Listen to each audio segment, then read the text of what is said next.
Hello students, welcome to Masters Academy. Today we are going to study the remaining topics from our chapter Metals. ഇന്ന് നമ്മുടെ ചാപ്റ്ററിൻ്റെ രണ്ടാമത്തെ പാർട്ടാണ്. ആദ്യത്തെ പാർട്ടിൽ നമ്മൾ പ്രോപ്പർട്ടീസ് ഓഫ് മെറ്റൽസ് വരെ പഠിച്ചിട്ടുണ്ടായിരുന്നു.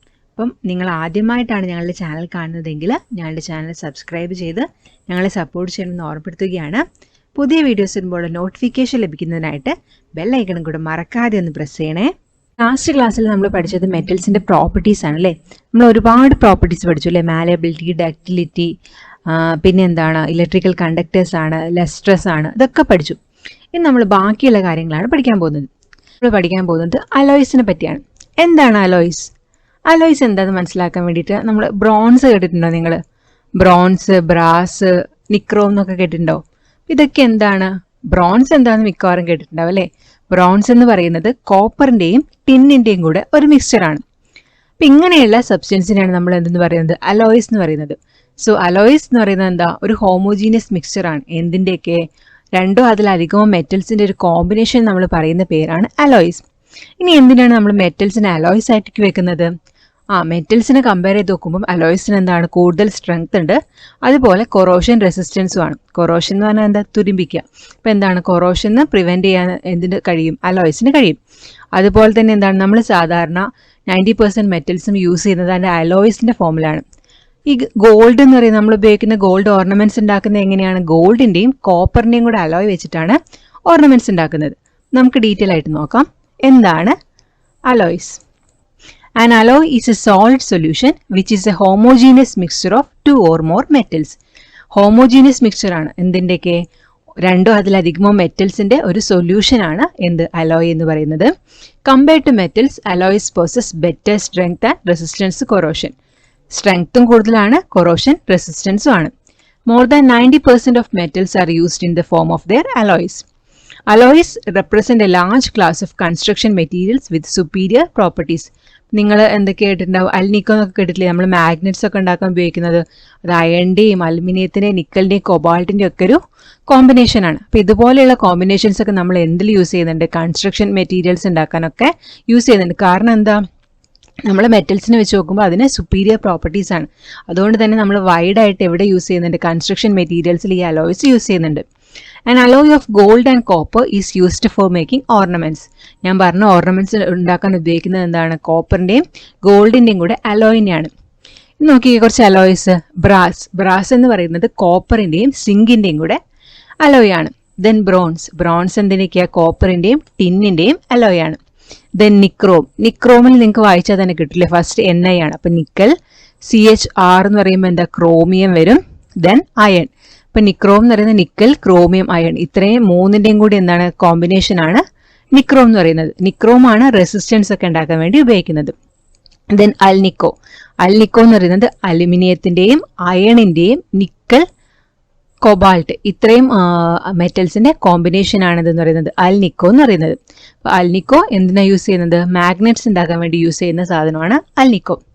ഇനി small amounts of non metals like carbon, silicon etcetera are also added to certain alloys. ഇനി എന്താണ്? നമ്മൾ നോൺ മെറ്റൽസിന് ചെറിയ എമൗണ്ട് ആയിട്ട് മാത്രം നോൺ മെറ്റൽസിന് ആഡ് ചെയ്യുള്ളൂ. നിങ്ങൾ stainless steel കേട്ടിട്ടുണ്ടാവല്ലോ.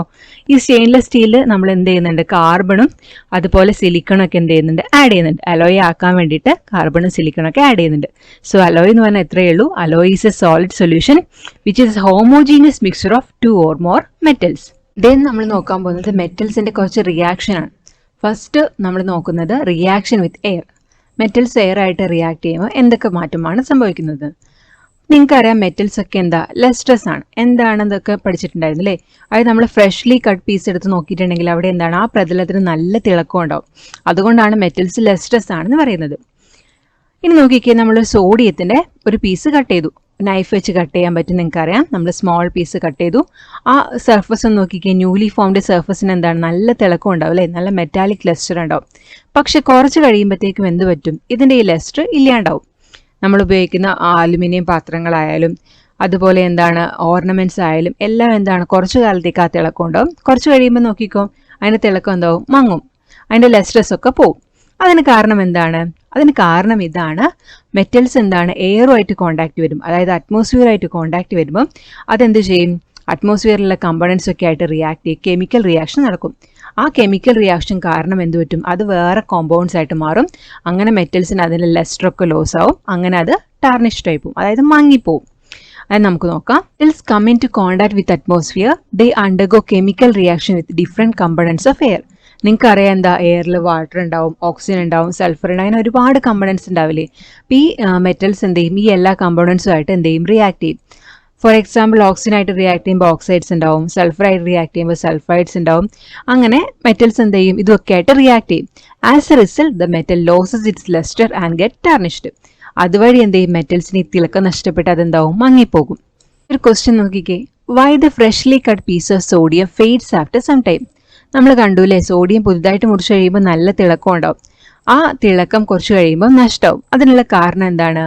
This is due to the conversion of sodium into its compounds by reacting with oxygen, moisture and carbon dioxide in the atmosphere. അതിന് കാരണം ഇതാണ്, സോഡിയം അറ്റ്മോസ്ഫിയറിലുള്ള ഓക്സിജനും മോയ്സ്ചറും കാർബൺ ഡൈ ഓക്സൈഡ് ഒക്കെ ആയിട്ട് റിയാക്ട് ചെയ്തിട്ട് അതിന്റെ കോമ്പൗണ്ട്സ് ആയിട്ട് മാറും. അതുകൊണ്ടാണ് എന്ത് ചെയ്യുന്നത്, അത് കുറച്ച് കഴിയുമ്പോൾ ഫേഡ് ചെയ്യുന്നത്. നോക്കാൻ പോകുന്നത് reaction of metals with water. Metals എങ്ങനെയാണ് വാട്ടറുമായിട്ട് റിയാക്ട് ചെയ്യുന്നത്. നിങ്ങൾക്കറിയോ, നമ്മൾ സോഡിയം പോലെയുള്ള മെറ്റൽസിനെ സൂക്ഷിച്ചു വെക്കുന്നത്, സ്റ്റോർ ചെയ്യുന്നത് കെറോസിനിലാണ്. കെറോസിൻ എന്ന് പറഞ്ഞാൽ മണ്ണെണ്ണയിൽ. എന്തുകൊണ്ടാണ് സോഡിയത്തിനൊക്കെ മണ്ണെണ്ണയിൽ സൂക്ഷിക്കുന്നത്? കാരണം എന്താ വെച്ചിട്ടുണ്ടെങ്കിൽ ഇത് ഭയങ്കര റിയാക്റ്റീവാണ്. സോഡിയം എന്ന് പറയുന്നത് ഭയങ്കര റിയാക്റ്റീവാണ്. അത് പെട്ടെന്ന് എന്ത് ചെയ്യും, ഓക്സിജനും വാട്ടറും ഒക്കെ ആയിട്ട് റിയാക്ട് ചെയ്തിട്ട് തീയൊക്കെ കത്താൻ സാധ്യതയുണ്ട്. അപ്പം അതുപോലെയുള്ള ഡേഞ്ചറസ് സിറ്റുവേഷൻ അവോയ്ഡ് ചെയ്യാൻ വേണ്ടിയിട്ട് നമ്മൾ എന്ത് ചെയ്യും, ഈ സോഡിയത്തിനൊക്കെ കെറോസിനിൽ സൂക്ഷിക്കും. നോക്കിക്കേ, നമ്മൾ ഈ പിക്ചറിൽ കാണുന്നത് മെറ്റൽസ് ഇതിൻ്റെ സോഡിയത്തിൻ്റെയും മഗ്നീഷ്യത്തിൻ്റെയും വാട്ടറുമായിട്ടുള്ള റിയാക്ഷനാണ്. ഫസ്റ്റ് നമ്മൾ കണ്ടോ, സോഡിയം, ഒരു പീസ് സോഡിയം എടുത്ത് നമ്മളൊരു ബീക്കറിലേക്ക് ഇടുമ്പോൾ തന്നെ നോക്കിക്കേ, സോഡിയം വാട്ടറുമായിട്ട് എങ്ങനെയാണ് റിയാക്ട് ചെയ്ത് നിങ്ങൾ കാണുന്നുണ്ട് അല്ലേ. ദെൻ നെക്സ്റ്റ് നമ്മൾ ഇടുന്നത് മഗ്നീഷ്യമാണ്. മഗ്നീഷ്യം എന്ത് ചെയ്യുന്നുണ്ട്, magnesium also reacts with water, വാട്ടറുമായിട്ട് റിയാക്ട് ചെയ്യുന്നുണ്ട്. അപ്പോൾ ഓരോ റിയാക്ഷനും വ്യത്യാസമുണ്ട്. നമുക്ക് വേറെ എക്സാമ്പിൾസ് കൺസിഡർ ചെയ്യാം. എന്താണ്, take 2 beakers and fill 3/4 of them with water. 2 beaker എടുത്തു, നമ്മൾ 3/4 വാട്ടർ ഫിൽ ചെയ്തു. Then put a small piece of sodium in the first beaker and a piece of copper in the second. നമ്മൾ സോഡിയത്തിൻ്റെ reaction കണ്ടു കഴിഞ്ഞു. നിങ്ങളുടെ എന്തെങ്കിലും കോപ്പറിൻ്റെ piece ഉണ്ടെങ്കിൽ എന്താ ചെയ്യുന്നത്, അതെടുത്തിട്ട് വെള്ളത്തിലിട്ട് നോക്കിയാൽ നിങ്ങൾ എന്താ കാണുന്നത്, എന്തെങ്കിലും റിയാക്ഷൻ ഉണ്ടോ? ഇല്ല അല്ലേ. കോപ്പർ എന്ത് ചെയ്യും, അവിടെ അങ്ങനെ അനങ്ങാതെ കിടക്കും. സോഡിയം ഇട്ടതുപോലെ തീയൊക്കെ കത്തുന്നുണ്ടോ? ഇല്ലല്ലോ. കോപ്പറിന് എന്തില്ല, യാതൊരു റിയാക്ഷനും ഇല്ല. നമ്മളിപ്പോൾ ഹോട്ട് വാട്ടറിലിട്ടാലും കോൾഡ് വാട്ടറിലിട്ടാലും കോപ്പറിന് യാതൊരു റിയാക്ഷനും ഉണ്ടാവില്ല. ദെൻ നോക്കിക്കേ, പൊട്ടാസ്യം വിത്ത് വാട്ടർ. പൊട്ടാസ്യം നോക്കിക്കേ, പൊട്ടാസ്യം വാട്ടറിൽ ഇട്ടപ്പോഴത്തേക്കും നമ്മൾ നേരത്തെ ഏകദേശം സോഡിയത്തിനെ കണ്ട പോലെ തന്നെയാണ്. കാരണം എന്താ, പൊട്ടാസ്യത്തിനും സോഡിയത്തിനൊക്കെ എന്താണ്, ഹൈലി റിയാക്റ്റീവാണ്. റിയാക്ടിവിറ്റി ഭയങ്കര കൂടുതലാണ്. അതുകൊണ്ട് തന്നെ എന്ത് ചെയ്യും, നമ്മൾ ഇതൊക്കെ വാട്ടറിലേക്ക് ഇടുമ്പോൾ തന്നെ വാട്ടറുമായിട്ട് എന്ത് ചെയ്യും, അത് റിയാക്ട് ചെയ്യും. ദെൻ വാട്ടറുമായിട്ടുള്ള റിയാക്ഷൻ എങ്ങനെയാണ് നമ്മൾ നോക്കാൻ പോകണം. എങ്ങനെയാണ് ഇതൊക്കെ വാട്ടറുമായിട്ട് റിയാക്ട് ചെയ്യുന്നത്. Under favorable conditions, certain metals react with water to form hydrogen gas. അതായത് നമ്മൾ സോഡിയം വാട്ടറുമായിട്ട് റിയാക്ട് ചെയ്യുമ്പോൾ പുറത്തോട്ട് വരുന്ന ഗ്യാസ് എന്തായിരിക്കും, ഹൈഡ്രജൻ ആയിരിക്കും. സോഡിയം ആയാലും പൊട്ടാസ്യം ആയാലും ഇതൊക്കെ വാട്ടറുമായിട്ട് റിയാക്ട് ചെയ്യുമ്പോൾ എന്ത് ഫോം ചെയ്യും, ഹൈഡ്രജൻ ഫോം ചെയ്യും. നോക്കിക്കേ, സോഡിയം പ്ലസ് വാട്ടർ, സോഡിയവും വാട്ടറും കൂടെ മിക്സ് ചെയ്ത് കഴിഞ്ഞിട്ടുണ്ടെങ്കിൽ എന്താ സംഭവിക്കുക, സോഡിയം ഹൈഡ്രോക്സൈഡ് ഫോം ചെയ്യും. കൂടാതെ ഒരു ഗ്യാസും കൂടെ പുറത്തേക്ക് വരും. ആ ഗ്യാസ് ഏതാണ്, ഹൈഡ്രജൻ ഗ്യാസ് ആണ് പുറത്തേക്ക് വരിക. Na plus H2O gives NaOH plus H2. ഇവിടെ ഉണ്ടാകുന്നത് എന്താണ്, സോഡിയം ഹൈഡ്രോക്സൈഡ് പ്രൊഡ്യൂസ് ചെയ്യും, കൂടെ ഹൈഡ്രജൻ ഗ്യാസും കൂടെ പ്രൊഡ്യൂസ് ചെയ്യും. അതായത് when metals react with water they produce ഹൈഡ്രോക്സൈഡും ഫോം ചെയ്യും ആൻഡ് ഓൾസോ പ്രൊഡ്യൂസസ് ഹൈഡ്രജൻ. ഹൈഡ്രജനും കൂടെ എന്ത് ചെയ്യും, പുറത്തോട്ട് വരും. The metals potassium and calcium also react with cold water. എന്താണ്, ഇപ്പൊ സോഡിയം റിയാക്ട് ചെയ്തതുപോലെ പൊട്ടാസ്യം ആയാലും കാൽസ്യം ഒക്കെ എന്ത് ചെയ്യുന്നുണ്ട്, കോൾഡ് വാട്ടറുമായിട്ട് റിയാക്ട് ചെയ്യുന്നുണ്ട്. ദെൻ നെക്സ്റ്റ് നമ്മൾ നോക്കാൻ പോകുന്നത് reaction of metals with acids. നമ്മൾ എന്തൊക്കെ കണ്ടു, എയറുമായിട്ടുള്ള റിയാക്ഷൻ കണ്ടു, അതുപോലെ എന്താണ്, വാട്ടറുമായിട്ടുള്ള റിയാക്ഷൻ കണ്ടു. ഇനി എങ്ങനെയാണ് ആസിഡ്സ് ആയിട്ട് റിയാക്ട് ചെയ്യുന്നത്. നമുക്ക് വേണമെങ്കിൽ കുറേ മെറ്റൽസ് കമ്പയർ ചെയ്ത് നോക്കാം. Iron, magnesium, copper, lead, zinc, ഇതെല്ലാം നമ്മൾ എന്ത് ചെയ്യുന്നുണ്ട്, ആസിഡിലിടാം. Dilute hydrochloric ആസിഡിലിട്ടു. ഇനി നിങ്ങൾ നോക്കിക്കഴിഞ്ഞാൽ മനസ്സിലാവും, എല്ലാ മെറ്റൽസും എന്ത് ചെയ്യുന്നുണ്ട്, ഈ ഡയലൂട്ട് ഹൈഡ്രോക്ലോറിക് ആസിഡുമായിട്ട് റിയാക്ട് ചെയ്തിട്ട് ഹൈഡ്രജൻ പ്രൊഡ്യൂസ് ചെയ്യും. ഈ ടെസ്റ്റ് ട്യൂബിൽ നിന്ന് പുറത്തേക്ക് വരുന്ന ഗ്യാസ് എന്തായിരിക്കും, ഹൈഡ്രജൻ ഗ്യാസ് ആയിരിക്കും. അപ്പൊ എല്ലാ മെറ്റൽസിനും എന്തിനുള്ള കഴിവില്ല, ഹൈഡ്രജനെ പുറത്തേക്ക് ഇവോൾവ് ചെയ്യാനുള്ള കഴിവില്ല. കാരണം എന്താണ്, റിയാക്ടിവിറ്റീനെ ബേസ് ചെയ്തിട്ടാണ് ഈ ഹൈഡ്രജൻ ഗ്യാസ് പ്രൊഡ്യൂസ് ചെയ്യുന്നത്. ഇപ്പൊ ഹൈലി റിയാക്റ്റീവ് ആയിട്ടുള്ള മെറ്റൽസിനൊക്കെ എന്തിനുള്ള കഴിവുണ്ട്, ആസിഡുമായിട്ട് റിയാക്ട് ചെയ്യുമ്പോൾ ഹൈഡ്രജൻ പ്രൊഡ്യൂസ് ചെയ്യാനുള്ള കഴിവുണ്ട്. നോക്കിക്കേ എങ്ങനെയാണ് ആ റിയാക്ഷൻ നടക്കുന്നത്. നമ്മൾ കൺസിഡർ ചെയ്യുന്നത് സിങ്കും ഡയലൂട്ട് ഹൈഡ്രോക്ലോറിക് ആസിഡും തമ്മിലുള്ള റിയാക്ഷൻ ആണ്. Then zinc reacts with the dilute hydrochloric acid to form zinc chloride and hydrogen. ഞാൻ പറഞ്ഞു എന്ത് മെറ്റൽസ് ആസിഡുമായിട്ട് റിയാക്ട് ചെയ്യുമ്പോൾ എന്ത് പ്രൊഡ്യൂസ് ചെയ്യും? ഹൈഡ്രജൻ പ്രൊഡ്യൂസ് ചെയ്യും. അപ്പോൾ സിങ്ക് ഹൈഡ്രോക്ലോറിക് ആസിഡുമായി പ്രവർത്തിച്ച് സിങ്ക് ക്ലോറൈഡും ഉണ്ടാവും, കൂടാതെ ഹൈഡ്രജനും ഉണ്ടാവും. Zinc plus HCl gives ZnCl2. ZnCl2 എന്ന് പറയുന്നത് എന്താണ്? സിങ്ക് ക്ലോറൈഡ് ആണ്. കൂടെ എന്തും ഉണ്ടാവും? ഹൈഡ്രജൻ പ്രൊഡ്യൂസ് ചെയ്യും. When metals like aluminium, zinc, magnesium and iron react with acid, hydrogen gas is formed along with the salt of the metal. Salt എന്ന് പറയുന്നത് എന്താ? ഇപ്പോൾ ഇവിടെ ക്ലോറൈഡ് ഉണ്ടായി, നമുക്കറിയാം എന്ത് സോഡിയം ക്ലോറൈഡ് ആണ് എന്ത് നമ്മുടെ ഉപ്പ്, സോൾട്ട് എന്ന് പറയുന്നത്. അപ്പോൾ ഈ സോൾട്ട് എന്ന് പറയുന്നത് ഇവിടെ ഫോം ചെയ്യുന്ന ഹൈഡ്രോക്ലോറിക് ആസിഡുമായിട്ട് ഫോം ചെയ്യുമ്പോൾ ഉണ്ടാവുന്ന സബ്സ്റ്റൻസ് ആണ് ഇവിടെ സോൾട്ട്. സിങ്ക് ആണ് ഹൈഡ്രോക്ലോറിക് ആസിഡുമായിട്ട് റിയാക്ട് ചെയ്യുന്നെങ്കിൽ എന്ത് വരും? സിങ്ക് ക്ലോറൈഡ് ഉണ്ടാവും, കൂടെ ഹൈഡ്രജൻ ഉണ്ടാകും. When metals react with acid they form എന്തൊക്കെ? ഹൈഡ്രജൻ ഗ്യാസും ഫോം ചെയ്യും along with the salt of metal. മെറ്റലിന്റെ സോൾട്ടും കൂടെ ഫോം ചെയ്യും. Where do metals come from? നിങ്ങൾക്കറിയോ മെറ്റൽസ് എവിടെ നിന്നാണ് വന്നതെന്ന്? അതായത് എർത്തിൽ നമ്മളെ നാച്ചുറലായിട്ട് ഒക്കെ ചെയ്യുന്ന കുറേ മെറ്റാലിക് കോമ്പൗണ്ട്സ് ഉണ്ടാവും. ഈ മെറ്റാലിക് കോമ്പൗണ്ട്സിനാണ് നമ്മൾ എന്ത് ചെയ്യുന്നത്? മെറ്റൽസിനെ ഐസൊലേറ്റ് ചെയ്യുന്നത്.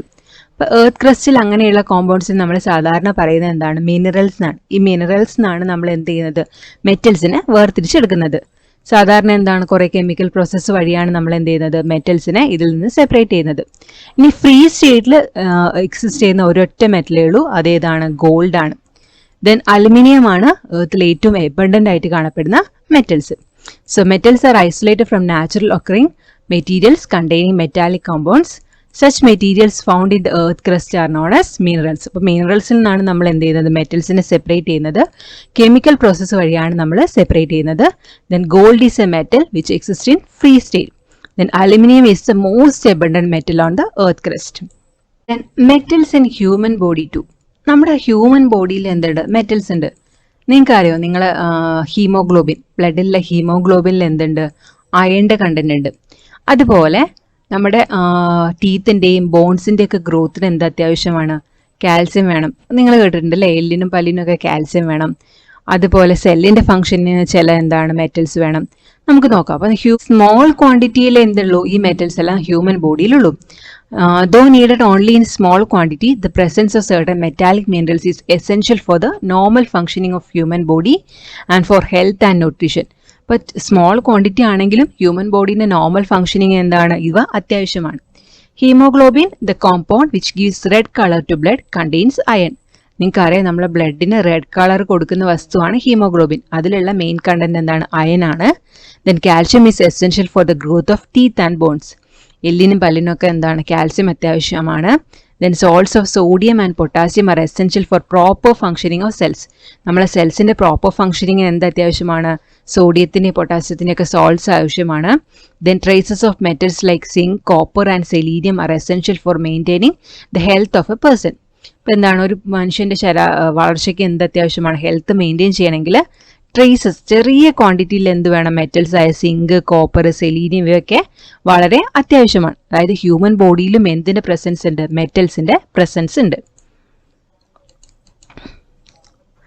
ദെൻ നമ്മൾ പറയാൻ പോകുന്നത് കൊറോഷനെ പറ്റിയാണ്. നിങ്ങൾക്കറിയാം എന്താണ് കൊറോഷൻ? തുരുമ്പിക്കുക. നമ്മൾ കണ്ടിട്ടുണ്ടല്ലേ, എന്തെങ്കിലും നമ്മൾ മിക്കവാറും ഇരുമ്പ് തുരുമ്പിക്കണയായിരിക്കും കണ്ടിട്ടുണ്ടാവുക. നമ്മൾ എന്തെങ്കിലുമൊക്കെ കുറച്ച് ഏതെങ്കിലും വേണ്ടാത്ത പൈപ്പ്, ഇരുമ്പിൻ്റെ പൈപ്പൊക്കെ കുറച്ച് ദിവസം പുറത്ത് മുറ്റത്ത് കൊണ്ടിട്ടു. കുറച്ച് ദിവസം കഴിയുമ്പോൾ കൊണ്ടിടുമ്പോൾ നല്ല പൈപ്പായിരുന്നു. കുറച്ച് ദിവസം കഴിയുമ്പോഴത്തേക്ക് എന്താവും? അത് തുരുമ്പിച്ച് ആകെ നാശക്കേടായിട്ടുണ്ടാവും അല്ലേ? ഇത് കണ്ടോ? ചെയിൻ തുരുമ്പിച്ച് ഇങ്ങനെ ഇരിക്കുന്നത്, പൈപ്പ് ഇങ്ങനെ കൊറോഡ് ചെയ്തിട്ടുണ്ട്. അപ്പോൾ ഇതുപോലെയുള്ള സിറ്റുവേഷൻസ് ഒക്കെ നിങ്ങൾ കണ്ടിട്ടുണ്ടാവും. എന്താണ് ഈ കൊറോഷൻ എന്ന് പറയുന്നത്? കൊറോഷൻ എന്ന് പറഞ്ഞിട്ടുണ്ടെങ്കിൽ ഈ മെറ്റൽസ് ഒക്കെ അതിൻ്റെ എന്താണ് കുറച്ചും കൂടി കെമിക്കലി സ്റ്റേബിൾ ആയ അവസ്ഥയിലേക്ക് പോകും. അതായത് ഓക്സിജനൊക്കെ ആയിട്ട് റിയാക്ട് ചെയ്തിട്ട്, വാട്ടറൊക്കെ ആയിട്ട് റിയാക്ട് ചെയ്തിട്ട് അതിൻ്റെ കോമ്പൗണ്ട്സ് കുറച്ചും കൂടെ മെറ്റൽസ് ആയിട്ട് എക്സിസ്റ്റ് ചെയ്താലും സ്റ്റേബിൾ ആയിട്ട് വരുന്നത് അതിൻ്റെ കോമ്പൗണ്ട്സ് ആയിട്ട് എക്സിസ്റ്റ് ചെയ്യുമ്പോഴായിരിക്കും. അപ്പോൾ അതിന് വേണ്ടിയിട്ട് എന്ത് ചെയ്യും? ഇത് അതിൻ്റെ കോമ്പൗണ്ട്സ് ആയിട്ട് മാറും. അതിനെയാണ് നമ്മൾ കൊറോഷൻ എന്ന് പറയുന്നത്. സൾഫൈഡ് ആയിട്ടും ഓക്സൈഡ്സ് ഒക്കെ ആയിട്ട് മാറുന്നതിന്. നമുക്ക് നോക്കാം what is corrosion. Corrosion is a natural process that converts a refined metal into a more chemically stable form such as oxide, hydroxide or sulfide. അതെന്താ? ഒരു നാച്ചുറൽ പ്രോസസ്സാണ്. നമ്മൾ ആരും നിങ്ങൾ ആരെങ്കിലും ആണോ ഇരുമ്പിനെ തുരുമ്പിപ്പിക്കുന്നത്? അല്ലല്ലോ. അതെന്താണ്? നാച്ചുറൽ പ്രോസസ്സാണ്. അതെന്ത് ചെയ്യുന്നുണ്ട്? ഒരു റിഫൈൻഡ് ആയിട്ടുള്ള മെറ്റൽസിനെ മോർ കെമിക്കലി സ്റ്റേബിൾ ആയിട്ടുള്ള ഫോംസ് ആയ ഓക്സൈഡ്, ഹൈഡ്രോക്സൈഡ്, സൾഫൈഡ് തുടങ്ങിയ ഫോംസിലേക്കാക്കി മാറ്റുന്നു. ദെൻ കൊറോഷന്റെ ഡെഫിനിഷൻ നോക്കിക്കേ. Iron and a number of other metals react with different components of air and form new products. എയറിലുള്ള ഡിഫറെൻറ്റ് കമ്പോണൻസ് ആയിട്ട് റിയാക്ട് ചെയ്തിട്ട് ന്യൂ പ്രൊഡക്ട്സ് ആയിട്ട് മാറും. This process is known as corrosion of metals. അപ്പോൾ ഈ പ്രോസസ്സിനെയാണ് നമ്മൾ എന്ത് പറയുന്നത്? മെറ്റൽസിൻ്റെ കൊറോഷൻ എന്ന് പറയുന്നത്. വളരെ ഇമ്പോർട്ടൻ്റ് ആയ ഒരു ക്വസ്റ്റ്യൻ ആണ്, what is corrosion of metals. So ഇന്നത്തെ വീഡിയോയിൽ ഇത്രയും മാത്രം. ഇതോടുകൂടെ നമ്മുടെ മെറ്റൽസ് എന്ന ചാപ്റ്റർ ഇവിടെ പൂർണ്ണമാവുകയാണ്. ഇനി ഇതിൻ്റെ ആക്ടിവിറ്റീസ് ആണ്, നമുക്കത് അടുത്ത പാർട്ടായിട്ട് അപ്ലോഡ് ചെയ്യാം. വളരെ എളുപ്പമുള്ളൊരു ചാപ്റ്ററാണ്. മെറ്റൽസിൻ്റെ പ്രോപ്പർട്ടീസും കുറച്ച് റിയാക്ഷനൊക്കെ മാത്രമേ നമുക്ക് ഈ ചാപ്റ്ററിൽ പഠിക്കാനുള്ളൂ. സോ ഒരു ഈസി ചാപ്റ്ററാണ്. ഈ ചാപ്റ്റർ എല്ലാവർക്കും മനസ്സിലായി എന്ന് വിശ്വസിക്കുന്നു. എന്തെങ്കിലും ഡൗട്ട് ഉണ്ടെങ്കിൽ കമൻറ്റ് വഴി ഞങ്ങളോട് ചോദിക്കാവുന്നതാണ്. അതുപോലെ വീഡിയോയെക്കുറിച്ചുള്ള അഭിപ്രായം പറയാൻ മറക്കരുത്. ഇപ്പോൾ ഞങ്ങളുടെ ചാനലിൽ ഹിന്ദി വീഡിയോസും കൂടെ ആഡ് ചെയ്തിട്ടുണ്ട്. അപ്പോൾ എല്ലാ വീഡിയോസും കാണുക, അഭിപ്രായങ്ങൾ പറയുക. നിങ്ങളുടെ സപ്പോർട്ട്സാണ് ഞങ്ങളുടെ സ്ട്രെങ്ത്ത്. സോ അതുകൊണ്ട് എല്ലാവരും ഞങ്ങളെ സപ്പോർട്ട് ചെയ്യുക. ഇതുവരെ ഞങ്ങളുടെ ചാനൽ സബ്സ്ക്രൈബ് ചെയ്തില്ലെങ്കിൽ ഇപ്പം തന്നെ സബ്സ്ക്രൈബ് ചെയ്യുക. കൂട്ടുകാർക്കൊക്കെ മറക്കാതെ ഷെയറും ചെയ്യണേ. Thank you for watching. Have A wonderful day.